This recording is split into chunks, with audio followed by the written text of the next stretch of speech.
பிரபாகரனை எதிரியாகவும் தமிழீழ விடுதலை புலிகள் உங்களுக்கு எதிரிகளா அல்லது துரோகிகளா? நீங்கள் விடுதலை புலிகள் என்ற பெயரை பயன்படுத்தி இருக்கின்றீர்கள். பிரபாகரனை தனியாகவும் அதே பிரபாகரனை மக்களுக்கு துரோகியாகவும் தான் நான் பார்க்கின்றேன். நீங்கள் தற்போது விடுதலை புலிகளுக்கு எதிரான அரசியலை செய்து கொண்டிருக்கிறீர்களா அல்லது தமிழ் மக்களுக்கான அரசியலை செய்து கொண்டிருக்கிறீர்கள்? என்னுடைய அரசியல் மக்களுக்கான அரசியல் தான். பலம் என்பது என்னுடைய உழைப்பு. பிரபாகரனுக்கு எதிரான அரசியல். டக்ளஸ் தேவானந்தா அவர்களின் பலம் என்ன, பலவீனம் என்ன?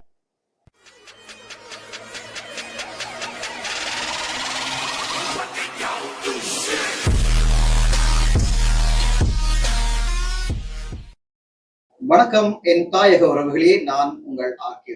இதே நாளிலே நாங்கள் ஒரு முன்னாள் கடற்தொழில் அமைச்சரும் நீரியல் வளைத்துறை அமைச்சருமான திருவாளர் டக்ளஸ் தேவானந்தா அவர்களுடன் இணைந்திருக்கின்றோம்.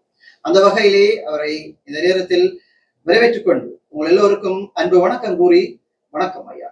வணக்கம். உங்களிடம் ஒரு முதன்மையான ஒரு கேள்வி.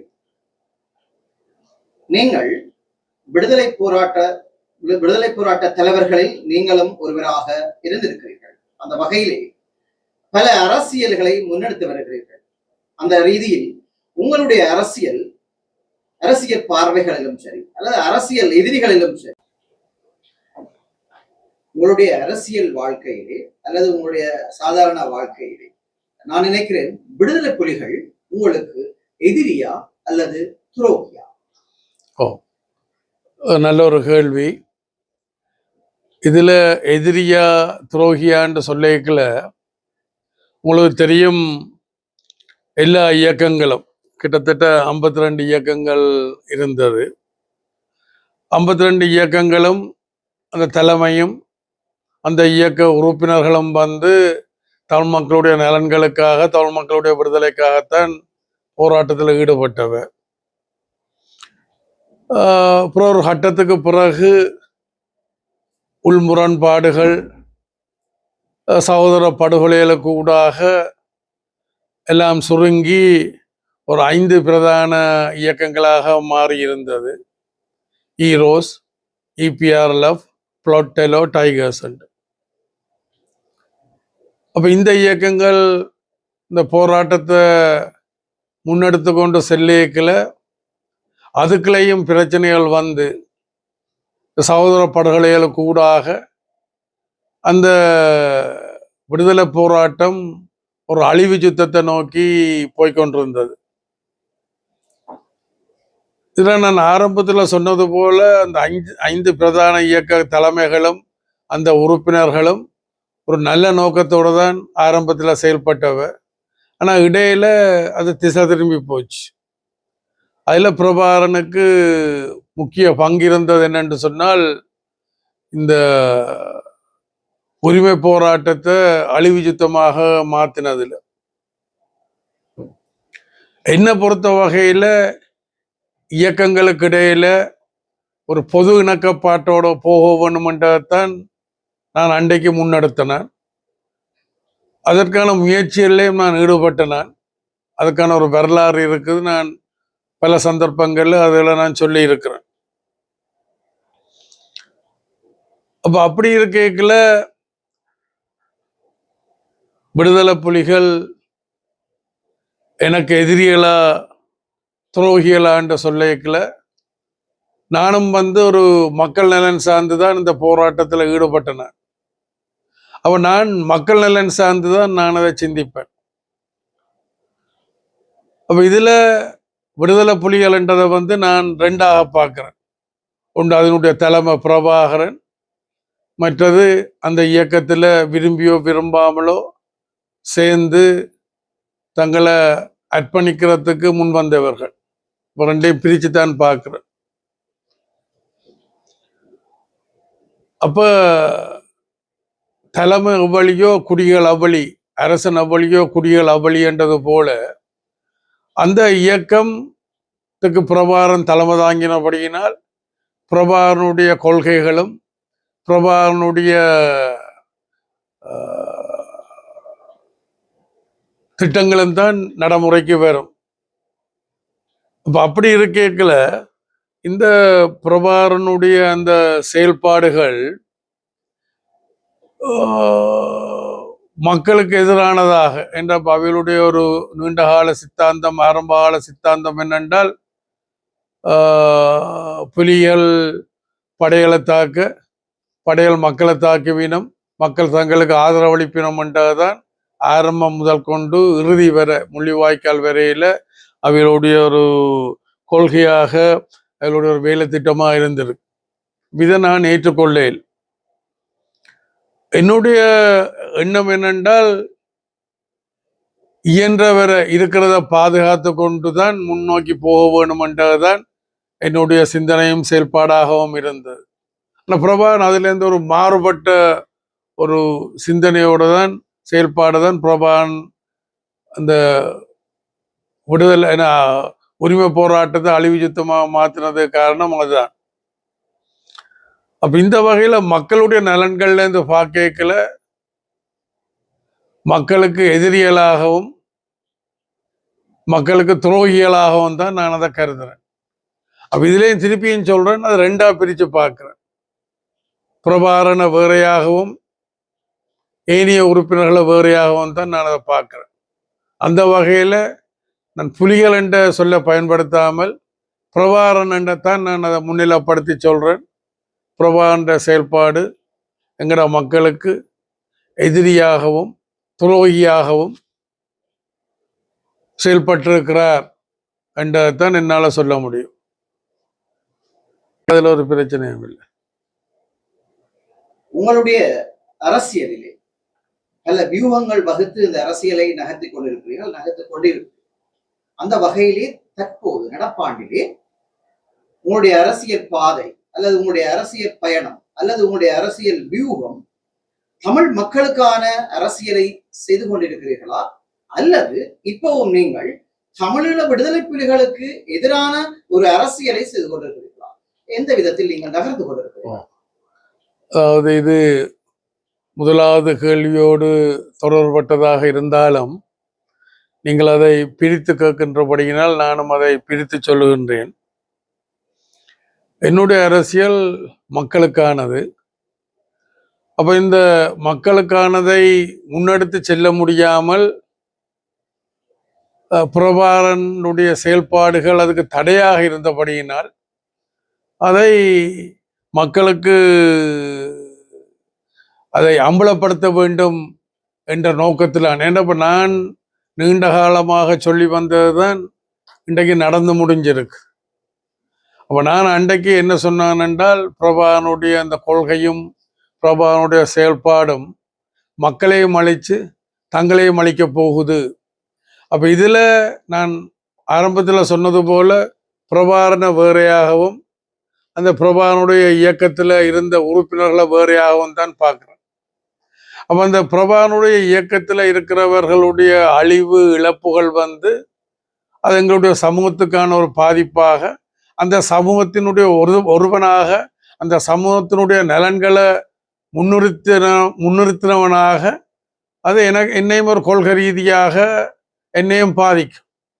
அந்த வகையில் தான் என்னுடைய விமர்சனங்களை நான் அதை முன்வைத்து வந்த நானே ஒழிய நான் அது ஒரு பிரபாகரனுக்கு எதிரான அரசியலாகவோ அல்லது மக்களுக்கு ஆன அரசியலாகவோ நான் அதை பிரித்து பார்க்கல.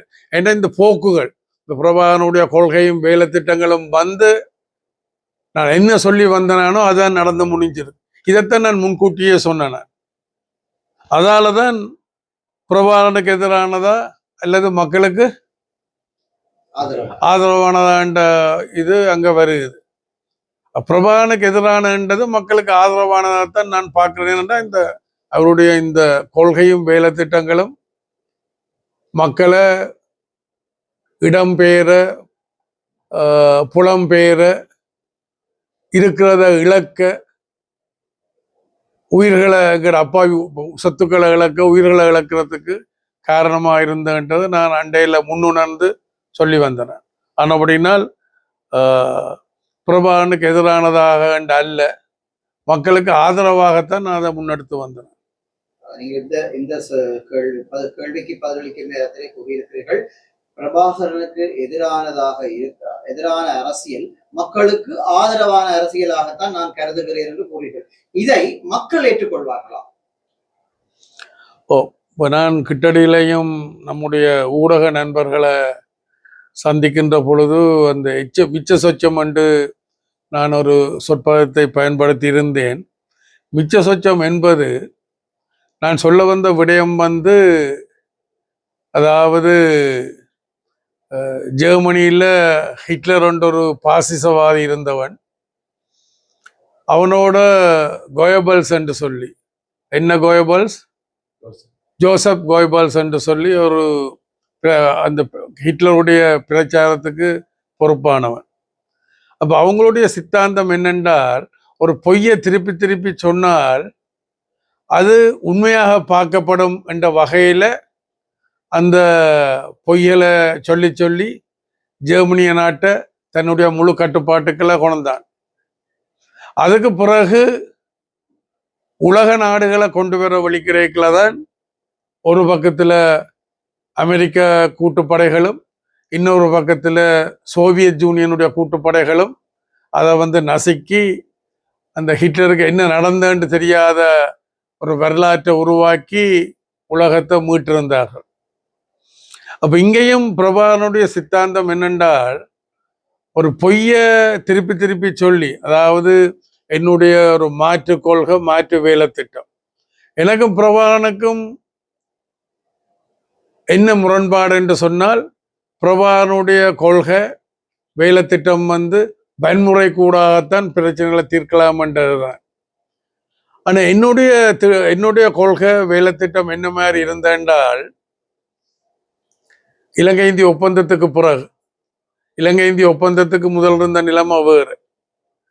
அப்போ இந்த இலங்கை இந்திய ஒப்பந்தத்தை நாங்கள் ஒரு ஆரம்பமாக ஏற்றுக்கொண்டிருக்க வேணும்.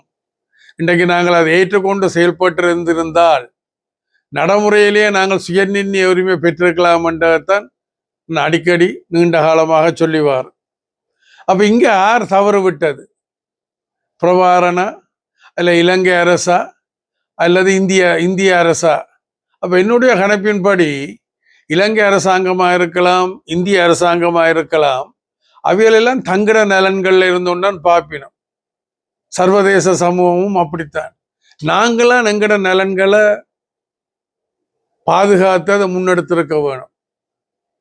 அதாவது மருந்துக்கு வெளியா புண்ணுக்கு வெளியான்னு சொன்னால், தமிழ் அரசியல் மருந்துக்கு வெளியேன்றதை முன்னெடுத்தது. இப்போ நான் அதோட முரண்படுறேன். அப்போ அந்த சொச்சம்ன்றது என்னுடைய இந்த மாற்று கொள்கை, மாற்று வேலை திட்டத்தை நோக்கி மக்கள் அணிதிரண்டு விரையக்கில்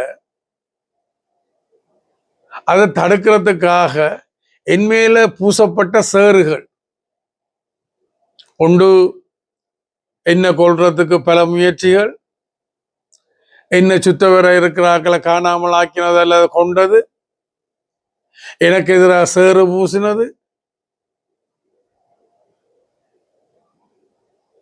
அப்ப இந்த அண்டைக்கு அந்த பூசின சேறுகள், அந்த மிச்ச சொச்சங்கள் இன்னும் உலாவி கொண்டு இருக்குது. அது உள்நோக்கத்தோடையும் உலாவலாம், அறியாமையிலையும் உலாவலாம். இதைத்தான் நான் அண்டைக்கு சொன்னேன்னா இந்த மிச்ச சொச்சங்கள் என்று சொல்லி. புலிகள் அமைப்புன்றது இன்றைக்கு அது சிதறப்பட்டு சின்னாதினமாக போயிட்டது. அன்றைக்கு இருந்த அந்த ஆயுத பலங்கள், இந்த வன்முறை வன்முறை பலம் ஒன்றும் இல்லை. அதில் இல்லாமல் இல்லை. மிச்ச சொச்சம் என்று சொன்னது அவர்களால் உருவாக்கி விட்ட அந்த பொய்யான, இப்போ உங்களுக்கு தெரியும், இப்போ கிட்டடியில் ஒரு கிட்டடியில் ஒரு கொஞ்ச காலத்துக்கு முதல் டிபிஎஸ் ஜெயராஜ் என்று சொல்லி ஒரு மூத்த பத்திரிகையாளர், கனடாவில் இருக்கிறவர், இப்போ காலமாகிட்டார். அவர் இந்த 2009க்கு பிறகு எழுதப்பட்ட கட்டுரைகளில் அவர் ஒரு கட்டுரையில் சொல்றார், புலிகள் தாங்கள் பலமானவர்கள் என்று மக்களுக்கு பொய்யை சொல்லி வளர்த்ததை தாங்களும் அந்த பொய்யை உண்மையை தாங்களும் நம்பிக்கொண்டபடியினால்தான் அவள் தோல்வியை சந்திக்க வேண்டி வந்த என்று சொல்லி தன்னுடைய பாணியில் எழுதுறார். இதைத்தான் நான் அண்டையிலேருந்து சொல்றேன். அப்ப இதுல உங்களோட கேள்வி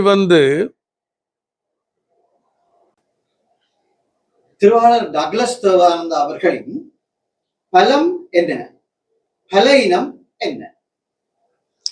பலம் என்பது என்னுடைய உழைப்பு அல்லது என்னுடைய மக்கள் நலன் சார்ந்த எண்ணம். மக்கள் நலன் சார்ந்து 24 மணித்தியாலமும் அந்த சிந்தனை அந்த உழைப்பில் இருக்கிறது என்னுடைய பலம். என்னுடைய பலவீனம் என்பது உண்மையாக செயல்படுவது அல்லது இந்த நலன்கள் சார்ந்து செயல்படுவது, அது என்னுடைய ஒரு பலவீனமாக இருக்கின்றது. நான் சாதாரணமாகத்தான் இந்த கேள்வியை கேட்டிருந்தேன், திருவாளர் டக்ளஸ் தேவானந்தா அவர்கள். ஆனால் டக்ளஸ் தேவானந்தாவுக்கு முன்னாலோ அல்லது பின்னாலோ பெயர்களை குறிப்பிட விரும்பினால் நிறைய பெயர்களை கூறலாம். உண்மையாக சொன்னால் கௌரவ முன்னாள் நாடாளுமன்ற உறுப்பினர், முன்னாள் கேபினட் அமைச்சர், முன்னாள் கடல் தொழில் அல்லது நீரியல் வளத்துறை அமைச்சர், அப்படி என்றெல்லாம் கூறியிருக்கலாம். ஆனால் நான் வெறுமனவே ஒரு கேள்வியைத்தான் கேட்டிருந்தேன், திருவாளர் டக்ளஸ் தேவானந்தா அவர்களின் பலம் என்ன, பலவீனம் என்ன என்று சொல்லி. உங்களுக்கு தெரியும் அந்த அத்தியடி குத்திய அப்படியெல்லாம் பல பெயர்கள், பெயர்கள் என்று கூறலாமே, அப்படி எல்லாம் இருக்கிறது. ஆனால் சாதாரணமாக ஒரு பதிலை கடந்து விட்டு போகாமல் டக்ளஸ் தேவானந்தா அவர் ஒரு பெரியதொரு உலகமே எதிர்த்து போராடின விடுதலை புலிகள் அமைப்போடு எதிர்த்து நின்ற ஒரு நபர் என்று கூறலாம். ஆனால் அவருடைய பலம் என்ன, பலவீனம் என்ன என்ற கேள்விக்கு சுருக்கமான பதிலை கூறியிருக்கிறார்கள். தொடர்ச்சியாக நாங்கள் அடுத்த கேள்விக்கு போகலாம்.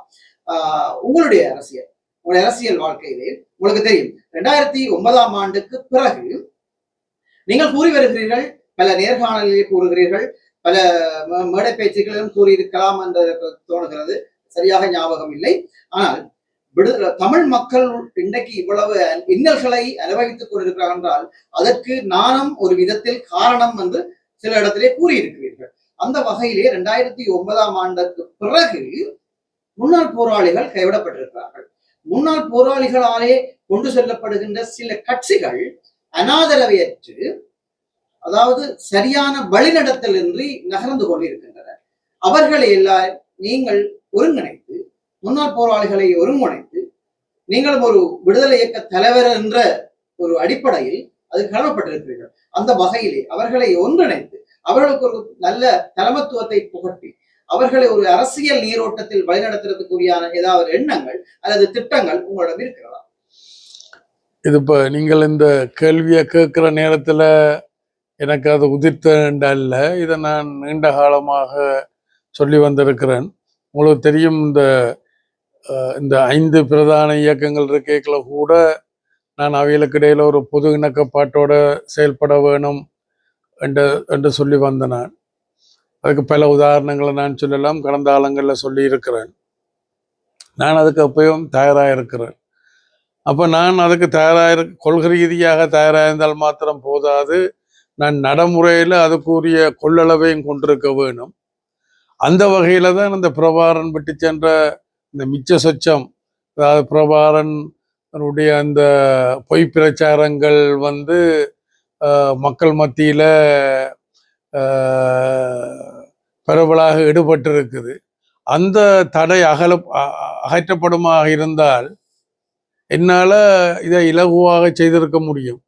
அதாவது 2009க்கு பிறகு முன்னாள் போராளிகள் என்று ஒரு அமைப்பு என்னை சந்திச்சதை நான் அவையிட்ட சொன்னேன், நீங்கள் முன்னுக்கே என்னோட சேர்ந்திருந்திருந்தால் நான் தலைகீழாக நிலைமையில மாற்றி ஒரு உன்னதமான ஒரு அற்புதமான சூழலை என்னால் உருவாக்கி இருக்க முடியும் என்று சொல்லி. இப்போ ஏன்டா நான் தென்னிலங்கை ஆட்சியாளர்களும் கூட என்னுடைய கொள்கை உங்களுக்கு தெரியும். அதாவது நானும் ஒரு காலகட்டத்தில் தனிநாட்டை முன் வச்சுத்தான் என்னுடைய ஆயுத போராட்டத்தை ஆரம்பித்திருந்தேன் நான். ஆனால் பாலஸ்தீன விடுதலை இயக்கத்தில் பயிற்சிக்கு போய் அங்கத்த அனுபவங்களை பெற்றுக்கொண்ட பிறகு அந்த பாலஸ்தீன விடுதலை போராட்டத்தை அங்கிருந்து பார்த்த நேரத்தில் அதனுடைய போக்குகள் வெற்றியை நோக்கி போகாது. அந்த வகையில் நான் திரும்பி இலங்கைக்கு வந்து எங்களுடைய இதை மாற்றி அமைக்க வேணும் என்று சொல்லித்தான் நான் இலங்கைக்கு வந்தேன். ஆனால் துரவஷ்டவசமாக என்னால் முடியல. திருப்பி இந்தியாவுக்கு போய் 90ஆம் ஆண்டு திரும்பி இலங்கைக்கு விரைக்கல. நான் வெளிநாட்டுக்கு போயிருக்கலாம், வெளிநாட்டுக்கு என்னால் போயிருக்க முடியாதுன்றல்ல. இந்த ஆரம்ப போராளி என்ற வகையில் நான் இந்த தார்மீக பொறுப்படுத்தபடியினால்தான் மக்களுடைய கஷ்டங்களுக்கு நானும் ஒரு வகையில் காரணம் என்று சொல்றதுக்கு காரணம் ஒழிய வேறு ஒன்றும் இல்லை. அந்த தார்மீக பொறுப்பு பொதுவாக நான் இந்த தார்மீக பொறுப்புகள் எடுக்கிறது. இயக்கங்களுக்கு இடையில மோதல் வந்தாலும் நான் முன்னுக்கு போய் நின்று கொண்டு அதை தீர்க்கிற நிலைமை தான் நான் அன்றைக்கு இபிஆர்எஃப்ல இருந்த காலத்தில் நான் செய்து வந்தேன். அது இபிஆர்எஃப்களையும் வந்து உள்முரண்பாடுகளை வளர்க்குறதுக்கு அதுவும் ஒரு காரணமாக இருந்தது. நான் அந்த ஒரு பொது இணக்கப்பாடு, ஒரு பொது வேலை திட்டம் பெறணுமன்றதில் கூட தீவிரமாக இருந்தபடியினால் இபிஆர்எஃப்களையும் எனக்கு எதிரான கருத்துக்கள் ஒரு தரப்பினர் முன்னெடுத்தவர். அப்போ இதில் உங்களோட கேள்வி அப்போ நான் அதுக்கு தயாராகத்தான் இருக்கிறேன். நான் ஒரு காலம் அதில் பின்வாங்க போறதில்லை. நான் ஏற்கனவே சொன்ன மாதிரி பிரபாரண வேறையாகவும் அந்த இயக்கத்தில் விரும்பியோ விரும்பாமலோ தெரிஞ்சோ தெரியாமலோ போராட்டத்தில் ஈடுபட்டாக்களை அரவணைச்சு கொண்டு போகிறதுக்கு நான் தயாராக இருக்கேன். அதில் நான் ஒரு காலம் பின்னிக்க போறதில்லை. இது அரசியல் அல்ல, இது என்னுடைய ஒரு தார்மீக பொறுப்புன்றது தான் நான் நினைக்கிறேன். நான் தார்மீக பொறுப்பெடுக்கிறபடியினால் இது என்னுடைய ஒரு தார்மீக கடமையாக தான் நினைக்கிறேனே ஒழிய அரசியலுக்காண்டி நான் அதை செய்ய விரும்பல. அதன் உங்களோட கேள்வியில அந்த பலம் எது பலவீனம் எது என்று கேட்கல என்னுடைய இந்த உண்மைத்தன்மை அல்லது நாங்கள் எடுத்த கொள்கைக்காண்டி முழுமையாக முழு நேரமாக அண்டையிலேருந்து இன்ற வரை நான் அதைத்தான் செய்து கொண்டிருக்கிறேன். மக்களுக்காக ஒரு முழு நேரமாக அந்த சிந்தனை அந்த செயல்பாட்டில் தான் நான் ஈடுபட்டிருக்கேன். இதுதான் என்னுடைய பலமும் என்னுடைய பலவீனமும்.